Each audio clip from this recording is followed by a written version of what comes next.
आज विश्लेषण में सबसे पहले बात ऑपरेशन महाबली की, जिसके एक्शन को देखकर पत्थरबाजों में खलबली मच गई है, क्योंकि शुक्रवार को हुई हिंसा के बाद प्रशासन एक्शन में है। अब तक 300 से ज्यादा उपद्रवियों को गिरफ्तार कर लिया। वहीं मास्टरमाइंड जावेद पंप के अवैध आशियाने पर बुलडोजर की चोट से ढहा दिया। मतलब शुक्रवार को जो हिंसा हुई उसका हिसाब शुरू हो गया है।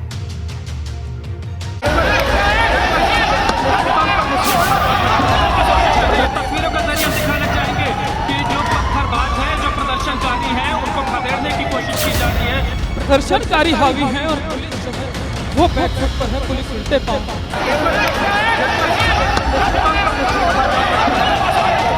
गलियों के अंदर से पत्थर चल रहे हैं। ये समझ नहीं आ रहा है कि आखिर पत्थर कहां से आकर के गिर जाएंगे। ब्लैक फ्राइडे पर संडे भारी, अब तक 300 से ज्यादा गिरफ्तारी। 10 तारीख की घटना के संबंध में अब तक 306 लोगों की गिरफ्तारी की जा चुकी है। महाबली का प्रहार, एक्सपोज होंगे साजिश के तार। अवैध असलहे और आपत्तिजनक पोस्टर वगैरह हैं, उसको कब्जे में ले लिया गया है। उसकी सूची बन रही है। पहले जेल में ठिकाना, अब ठह गया मास्टरमाइंड का आशियाना। हिंसा के 48 घंटे के बाद आज इस इमारत को मलबे के ढेर में तब्दील कर दिया गया है। एक एक मिनट का हिसाब, 4 घंटे की पत्थरबाजी का बुलडोजर से जवाब। सरकारी अमले ने, योगी सरकार के बुलडोजर ने यहाँ पर 4 घंटे तक कार्रवाई की और इस पूरी बिल्डिंग को जमींदोज कर दिया। यहाँ अब सिर्फ मलबे का ढेर दिखाई दे रहा है।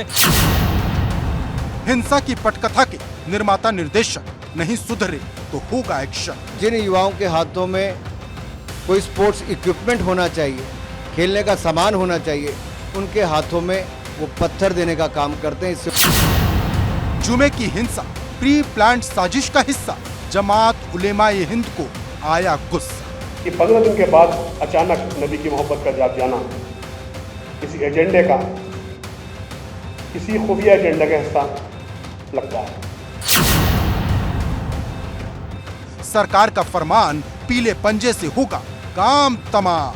जितनी भी अवैध गतिविधियां हैं, अवैध निर्माण है, शासन प्रशासन उनके खिलाफ कार्रवाई करता रहेगा। ऑपरेशन महाबली, दंगाइयों में खलबली।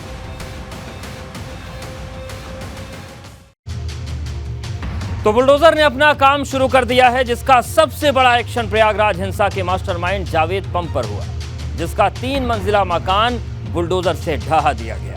आरोप है कि प्रयागराज में हिंसा की स्क्रिप्ट जावेद पंप ने लिखी थी और जब हिंसा हुई तभी से प्रशासन जावेद पंप की क्राइम कुंडली को खंगालने में जुट गया था। और फिर पुलिस ने पहले जावेद को गिरफ्तार किया और बाद में उसके आशियाने को ढहा दिया गया।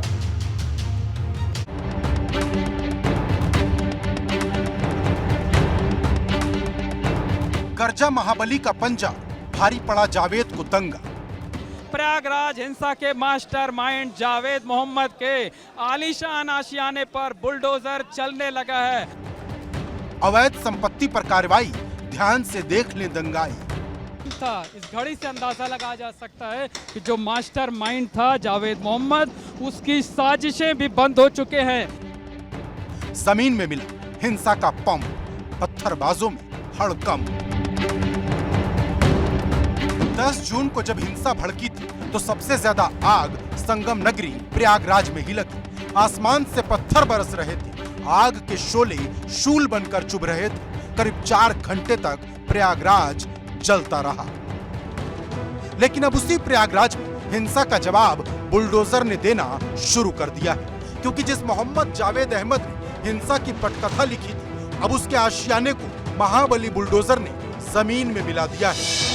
ये जो गहराई है इस मकान की, जावेद मोहम्मद के आलीशान मकान के 60 फीट इसकी गहराई है और 60 फीट गहरी दीवार को 10 मिनट के अंदर कैसे जो है वो मलबे के ढेर में तब्दील कर दिया गया है। और जिस तरीके से कार्रवाई की जा रही है उससे ये अंदाज़ा लगाया जा सकता है कि शायद घंटे भर के अंदर ही ये कार्रवाई ख़त्म हो सकती है। और देखिए, जब ये बड़ी मशीन चल रही है, जेसीबी मशीन चल रही है, तो सामने जो बुलडोज़र है, ये बुलडोज़र शांत खड़ा हुआ है।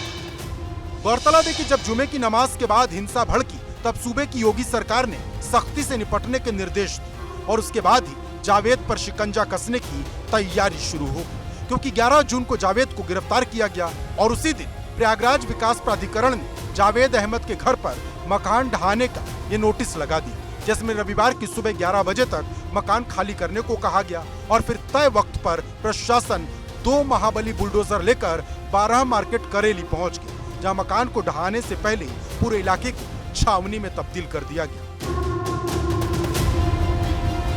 लेकिन नोटिस देने के बाद भी जब जावेद के घर वालों ने घर खाली नहीं किया तो प्रशासन ने घर का सामान बाहर फेंक दिया और फिर शुरू हुआ बुलडोजर का एक्शन। और देखिए ये बुलडोजर उठ गया और ये पहला वार भी हो गया है, ये पहला वार हो गया है। और देखिए ये जो बाहर की बाउंड्री वाल है इसे तोड़े जाने की कार्रवाई शुरू कर दी गई है। प्रयागराज हिंसा के मास्टरमाइंड जावेद मोहम्मद के आलीशान आशियाने पर बुलडोजर चलने लगा है। घर के अंदर से आहट नहीं आई, इसलिए जो बाहरी दीवार है, पहले बाहरी दीवार को गिराया जा रहा है, वो दीवार गिर चुकी है जिस पर जावेद मोहम्मद के नाम का पोस्टर लगा हुआ था। गेट गिराया जा रहा है, गेट भी गिर गया है और बाहर काफी भीड़ यहाँ पर मौजूद है। करीब 4 घंटे तक महाबली का पंजा जावेद के आशियाने पर पड़ता रहा और देखते ही देखते 3 मंजिला मकान ताश के पत्तों की तरह बिखर गया। संगम नगरी प्रयागराज में शुक्रवार को जुमे की नमाज के बाद हुई हिंसा के मामले में योगी सरकार ने बड़ा कदम उठाया है। शुरुआती जांच में ये सामने आया था कि इस हिंसा का मास्टरमाइंड जावेद मोहम्मद उर्फ जावेद पंप नाम का शख्स है। उसने करेली इलाके के जेके नगर कॉलोनी में एक आलीशान इमारत बना रखे थे। हिंसा के 48 घंटे के बाद आज इस इमारत को मलबे के ढेर में तब्दील कर दिया गया है।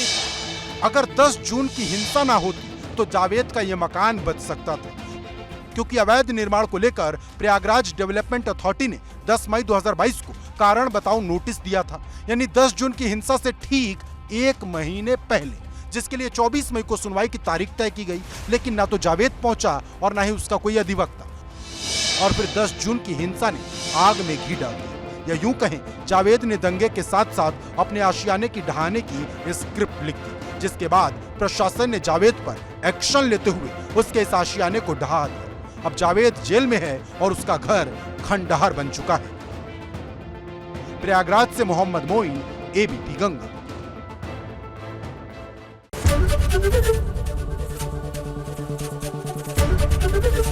एबीपी गंगा, खबर आपकी, जुबान आपकी।